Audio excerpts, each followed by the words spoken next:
Bien, bonjour tout le monde. On est le samedi 11 septembre 2021 et donc j'espère que vous avez tous et toutes passé de bonnes vacances et que vous êtes prêts donc à attaquer cette nouvelle année, je veux dire académique, pour ceux qui préparent des examens.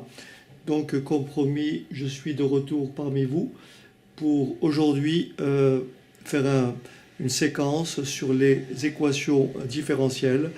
C'est un cours qui m'a été demandé par plusieurs personnes, par plusieurs abonnés. Donc j'essaie de répondre à ces demandes dans la mesure du temps qui m'est imparti. Donc aujourd'hui, on va aborder simplement une situation très simple. On va donc parler des équations différentielles du premier ordre, sous forme modèle linéaire.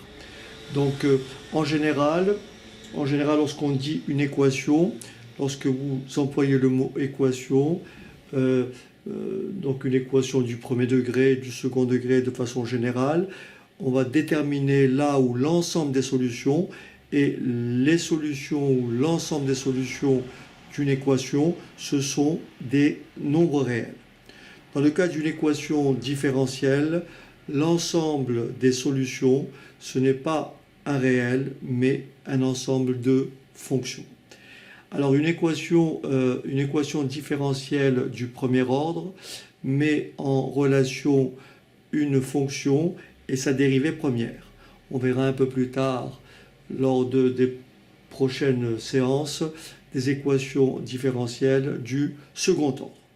Alors une équation différentielle linéaire du premier ordre est de cette forme. Alors je vais, au début, je vais donc prendre la fonction y, et donc ça sera une fonction en x.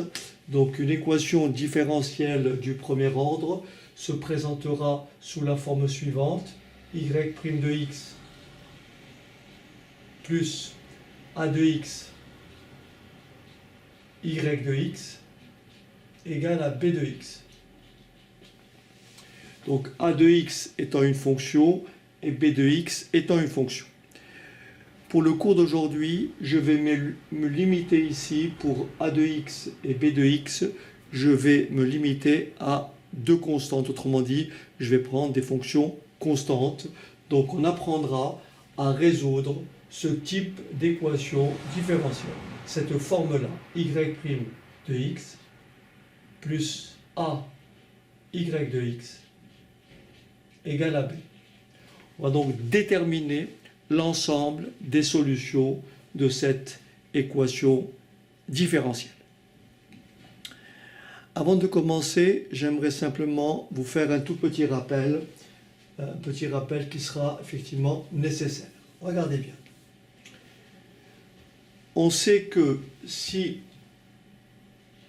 je prends une fonction u strictement positive, la dérivée de ln de u, la dérivée de ln de u, c'est tout simplement u' sur u.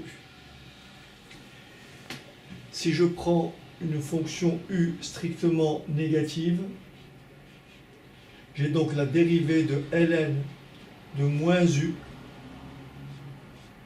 est tout simplement égale à moins u' sur moins u. Et donc moins u' sur moins u me donne aussi u' sur u. Par conséquent, la dérivée de ln de u ou la dérivée de ln de moins u me donne u' sur u. Mais vous savez que lorsque j'écris valeur absolue de u est égale à u si u est positif ou nul, et valeur absolue de u est égale à moins u si u est négatif ou nul, mais dans le cas ici, je vais me limiter à u strictement positif et à u strictement négatif. Par conséquent, ce qu'il faut retenir, c'est que la dérivée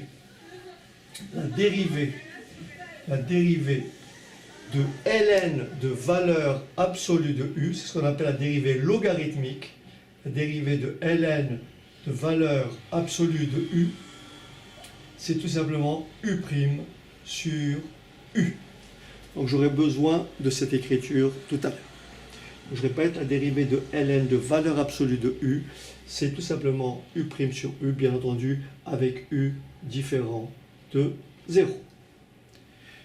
Bien, alors maintenant, ce qu'il faut savoir, c'est ceci. J'aurais besoin que vous compreniez cette partie-là. Donc là, au lieu d'écrire y de x, y' de x, y de x, je vais simplement écrire y' et y. J'aurai donc à résoudre l'équation différentielle suivante. J'aurai donc à résoudre l'équation différentielle suivante, c'est-à-dire y' plus a y est égal à b. Et donc j'appelle ça une équation linéaire équation différentielle linéaire du premier ordre. Alors ce qu'il faut savoir, c'est que l'ensemble des solutions de cette équation différentielle est la somme de deux solutions. Nous avons d'abord l'ensemble des solutions de l'équation homogène associée à cette équation. Je vais vous expliquer ce que c'est l'équation homogène associée. À ça, il faut rajouter une solution particulière. Et bien sûr, l'ensemble des solutions, c'est la somme des deux. Je vais simplement vous montrer pourquoi. Admettons que je prenne y0 comme étant une solution particulière de cette équation différentielle. Donc si y0 est une solution particulière, ça veut dire que y0' plus a y0 est forcément égal à b, puisque c'est une solution. Elle vérifie donc cette équation. Maintenant, je vais pas l'appeler y0, je vais l'appeler tout simplement petit h.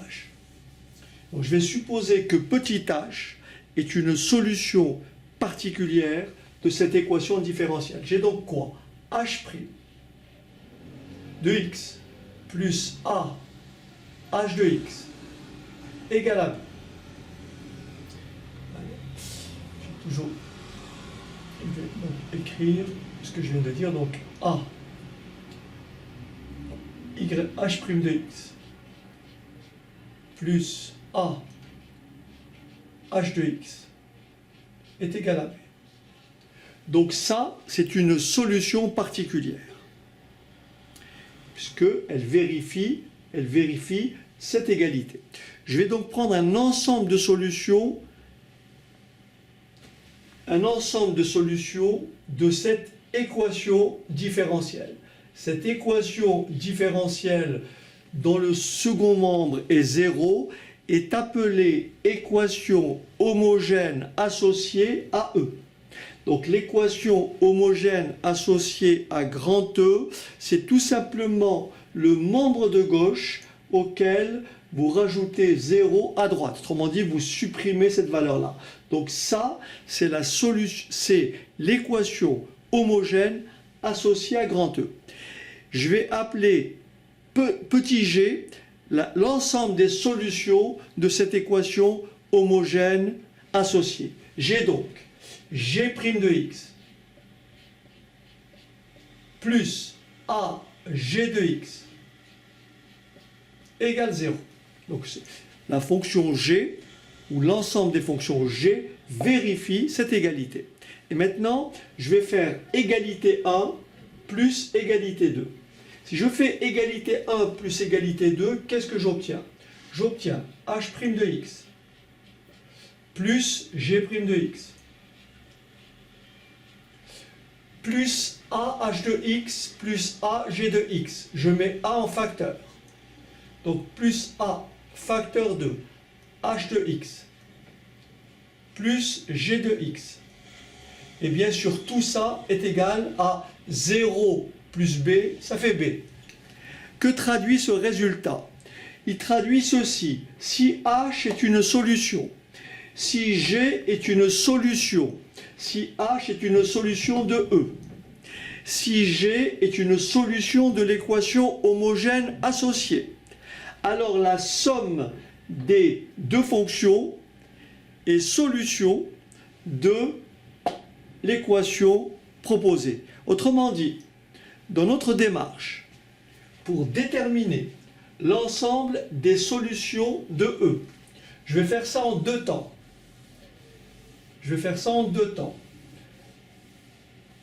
Dans un premier temps, je vais déterminer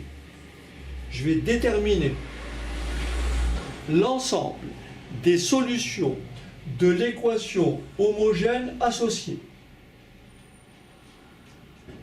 D'accord? Une fois que j'aurai déterminé l'ensemble des solutions de l'équation homogène associée, je vais rechercher une solution particulière de E. Donc dans un deuxième temps, je vais chercher une solution particulière. Solution particulière.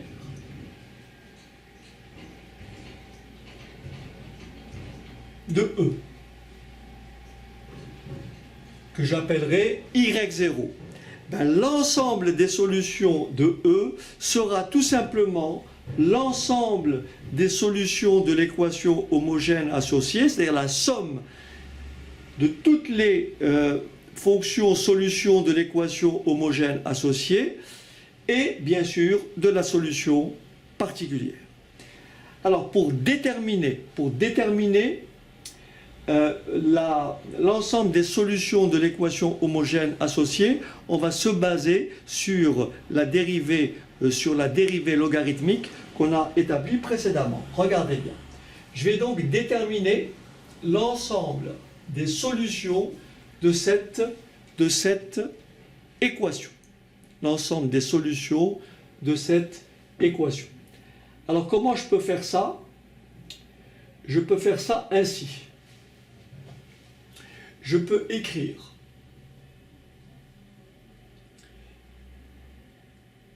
Y' est égal à moins AY. Bien sûr, je suppose que Y est bien entendu non nul. Donc Y' est égal à moins AY. J'ai donc ici Y' sur Y est tout simplement égal à moins A.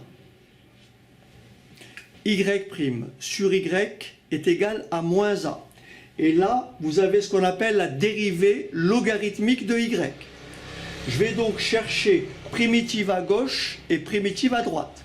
Je vais chercher donc l'ensemble des primitives. Donc là, j'aurai une primitive plus constante. Là, j'aurai une primitive plus constante. Et bien sûr, la constante, je vais la regrouper. Donc ici, c'est de la forme U' sur U. Primitive de U' sur U, c'est ln de valeur absolue de U. J'ai donc ici ln de valeur absolue de Y. Primitive de moins A. Rappelez-vous, Y est une fonction en X. Primitive d'une constante, primitive de A, c'est A fois X. Primitive de moins A, c'est moins AX. Attention, moins AX plus constante. Et bien sûr, la constante qui est là, je peux la passer dans l'autre membre. Donc là, j'ai une constante, là, j'ai une constante, je les regroupe. Et ça me donne une constante grand C. Ou alors, je vais garder plutôt, au lieu d'appeler ça grand C, je vais utiliser ça tout à l'heure, donc je vais appeler ça plus une constante K. Très bien. Maintenant, n'oubliez pas ce que je cherche Y, solution de l'équation homogène associée. Je vais donc composer les deux membres par exponentielle. Rappelez-vous, si petit a est égal à petit b, ça équivaut à dire que exponentielle de a est égal à exponentielle de b. Et je vous rappelle simplement que exponentielle de ln de x, c'est x, puisque log et expo sont des bijections réciproques. Autrement dit, la fonction exponentielle est la bijection réciproque de la fonction ln. Donc lorsque vous composez exponentielle et ln, vous avez ce qu'on appelle l'identité. Donc exponentielle de ln de x est x. Donc je vais composer par exponentielle, et j'ai donc exponentielle de ln de valeur absolue de y est tout simplement égal à exponentielle de moins ax plus k.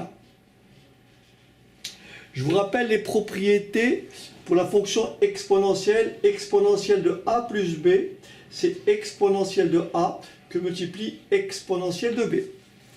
Donc ici, qu'est-ce que j'ai? J'ai exponentielle de ln de valeur absolue de x. Exponentielle de ln de x est x.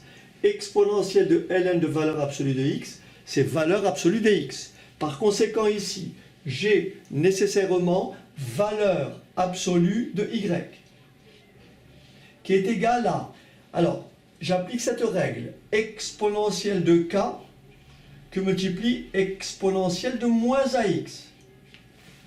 Exponentielle de k que multiplie exponentielle de moins ax. Très bien.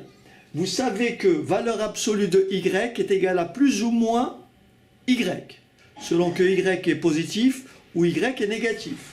Donc ici, ceci équivaut à dire que y est égal à plus ou moins exponentielle de k exponentielle de moins ax. Mais exponentielle de k est une constante, ce qui va me donner tout simplement l'ensemble des solutions de l'équation homogène associée à E, c'est tout simplement y égale grand C exponentielle de moins ax. J'ai remplacé plus ou moins exponentielle de k, j'ai remplacé plus ou moins exponentielle de k par une constante. Ceci est l'ensemble des solutions de l'équation homogène associée. Très bien. Maintenant, alors je prends un exemple tout simple. Si on me demande de résoudre cette équation différentielle, alors si on me demande de résoudre cette équation différentielle, y'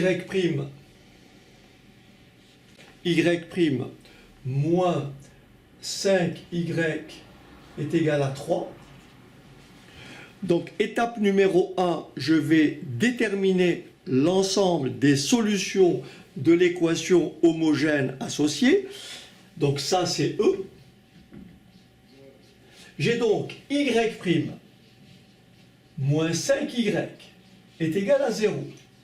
Alors bien entendu, je peux appliquer la formule précédente et écrire directement la réponse, mais si vous avez un oubli, vous n'avez qu'à passer par ce qu'on appelle la dérivée logarithmique, et vous avez compris que ça s'écrit quoi? Y' sur y est égal à 5. Y' sur y est égal à 5, et vous avez compris que si vous cherchez la primitive de cette quantité-là, ça vous fait ln de valeur absolue de y, et vous retombez sur tout ce qu'on a dit. Donc ici, l'ensemble des solutions de l'équation homogène associée, c'est tout simplement y égale grand C exponentielle de 5x. Donc ça, c'est l'ensemble des solutions de l'équation homogène associée. La seconde étape, c'est maintenant déterminer une solution particulière. Et pour ça, je vous propose deux méthodes. Première méthode, qui est dans ce cas-là plus rapide, mais la seconde méthode, elle s'applique dans certaines situations, mais ça on le verra une autre fois. Aujourd'hui, c'est simplement introduire ce qu'est une équation différentielle et quelles sont les étapes à suivre pour la résoudre. Alors ici, comment je fais pour déterminer la solution ou une solution particulière? Ici, je remarque que 3 est une constante. 3 est une constante. Par conséquent, je vais appeler y0 ma solution particulière, donc y0 de x, et je vais dire que c'est une constante, elle est égale à petit a. Et je vais déterminer petit a. Pour déterminer petit a, ça veut dire que y0, comme c'est une solution particulière, elle vérifie nécessairement cette égalité. Ça veut dire concrètement que y' de 0 moins 5 y de 0 de x est forcément égal à 3. Mais la dérivée d'une constante, c'est 0. La dérivée d'une constante, c'est 0, donc là j'ai 0, moins 5 fois a, puisque y0 de x c'est petit a, est tout simplement égal à 3. D'où petit a est tout simplement égal à moins 3 cinquièmes. Donc, y0 de x égale moins 3 cinquièmes est une solution particulière de cette équation E. L'ensemble des solutions de E, comme on a dit tout à l'heure, c'est la somme des deux solutions. C'est la somme de l'ensemble des solutions de l'équation homogène associée et de la solution particulière. Par conséquent, l'ensemble des solutions de l'équation proposée grand E, c'est y de x égale tout simplement grand C exponentielle de 5x moins 3 cinquièmes. Donc ça, nous avons un ensemble de solutions. Maintenant, dans certaines situations, on peut vous demander de trouver une solution. Dans ce cas-là, on est obligé de fixer ce qu'on appelle une condition initiale. Si on vous dit par exemple, nous avons une condition initiale, par exemple du type y de 0, déterminer la solution pour que y de 0 soit égal, je ne sais pas moi, soit égal à 2. Et donc là, vous allez par ce procédé déterminer la valeur de la constante. Et donc j'ai quoi? Y de 0, ça me fait 5 fois 0, ça fait 0. Exponentielle de 0, ça fait 1. C fois 1, ça fait C. Moins 3 cinquièmes est égal à combien? Est égal à 3. Et de là, je tire la valeur de la constante. Donc grand C est égal à 3 plus 3 cinquièmes, c'est-à-dire 15 cinquièmes plus 3 cinquièmes, ça fait 18 cinquièmes. Donc grand C est égal à 18 cinquièmes, d'où la solution particulière qui vérifie cette condition initiale, c'est y de x égale 18 cinquièmes exponentielle de 5x moins 3 cinquièmes. Bien sûr, j'ai peut-être fait une erreur de calcul pour 18, mais ça, c'est pas un problème. Je compte sur vous pour me corriger si c'est le cas. Donc voilà une première façon de trouver une solution particulière.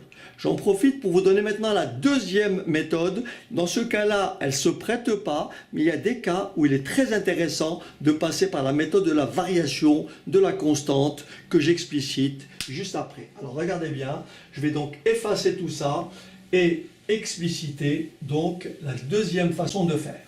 Alors attention, ça sera un petit peu plus long. Alors le procédé, c'est celui-là. Le procédé, c'est celui-là. Donc la première étape est la même. Étape numéro 1, on détermine une solution particulière de l'équation homogène associée. Donc là, il n'y a pas de problème. Donc ça, on l'a établi comme tout à l'heure. Maintenant, la méthode de la variation de la constante, je vais remplacer la constante grand C par une fonction. Donc je vais dire y est tout simplement égal à petit a de x, ou h de x, pour qu'il n'y ait pas de confusion, h de x exponentielle de 5x. Et l'objectif, c'est de déterminer h. D'accord? Ok? L'objectif, c'est de déterminer h de x, c'est-à-dire cette solution particulière. Donc, qu'est-ce que je fais? Puisque ceci est une solution de l'équation, ce qui veut dire que y' moins 5y doit être égal à 3. Y', qu'est-ce que c'est? C'est la dérivée de ce produit. Là, vous avez bien la forme u fois v. La dérivée de u fois v, c'est u'v plus v'u. Donc, u'v plus v'u, sachant que ici, exponentielle de 5x est de la forme exponentielle de u. La dérivée de exponentielle de 5x, la dérivée c'est u', EU. Voilà, ça c'est la dérivée de exponentielle de 5x. Donc je vais remplacer ici y', h' de x. H' de x. Exponentielle de 5x. Là je viens de faire u'v. Plus v'u. V'u plus v'. 5 h de x exponentielle de 5x. Je répète, j'ai dérivé exponentielle de 5x, ça fait 5 exponentielle de x fois h de x. Donc là, c'est y'. Ensuite, je fais moins 5y. Moins 5y. Mais y, c'est tout ça. Donc ça me fait h de x exponentielle de 5x. Et tout ça égale à 3. Je développe. Ça me fait h' de x exponentielle de 5x plus 5 ln de x. H de x commence à faire noir en fait. Donc là c'est bien h de x exponentielle de 5x. Je développe moins 5 h de x exponentielle de 5x. Et tout ceci égale à 3. Là, vous avez remarqué que 5 h de x exponentielle de 5x moins 5 h de x exponentielle de 5x fait 0. Ça me laisse h' de x. H' de x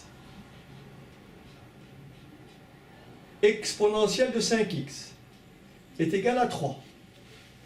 Je tire h' de x qui est égal à 3 divisé par exponentielle de 5x. Je répète, h' de x égale 3 sur exponentielle de 5x, que je peux écrire 3 exponentielle de moins 5x. Donc ça, c'est h' de x. Attention, ce que je cherche, c'est h de x. Qu'est-ce que c'est h de x? C'est une primitive de h' de x. N'oubliez pas que je cherche une solution particulière. Donc là, si vous permettez, je vais effacer tout ceci pour libérer un peu d'espace. Voilà. Voilà. Et donc, j'ai h' de x qui est égal à 3 exponentielle de moins 5x, ce qui me donne h de x égale, c'est parti, h de x égale une primitive de exponentielle de moins 5x, une primitive de exponentielle de moins 5x, c'est moins 1/5 exponentielle de moins 5x. Donc ici, ça me fait une primitive de 3 exponentielle de moins 5x, c'est moins 3/5 exponentielle de moins 5x. Et donc ça, c'est h de x. Et maintenant, je conclus ma solution particulière. Donc là, j'aurais pu l'appeler ici y0. Ma solution particulière, y0 de x. Je remplace h de x par sa valeur, ce qui me donne moins 3/5 exponentielle de moins 5x multiplié par exponentielle de 5x. Exponentielle de moins 5x fois exponentielle de 5x, ça fait exponentielle de 0 qui est égale à 1. D'où ma solution particulière, c'est tout simplement moins 3/5. C'est ce que j'avais obtenu précédemment. Et rappelez-vous, la solution de l'équation homogène associée, c'est grand C exponentielle de 5x. Par conséquent, l'ensemble des solutions de E, c'est tout simplement la solution particulière plus l'ensemble des solutions de l'équation homogène associée. Voilà, donc j'ai été assez rapide dans ma démonstration, mais encore une fois, ce qu'il faut retenir, c'est ta méthode de résolution. Donc j'essaierai lors d'une prochaine séquence de donner des exercices un peu plus élaborés. Donc là, effectivement, essayez d'avoir des fonctions en X pour le second nombre. Voilà, n'hésitez pas à poster vos commentaires. N'hésitez pas à partager ce cours parce qu'il peut intéresser vos camarades. Et encore une fois, je vous souhaite à tous et à toutes une excellente rentrée scolaire et universitaire. À bientôt.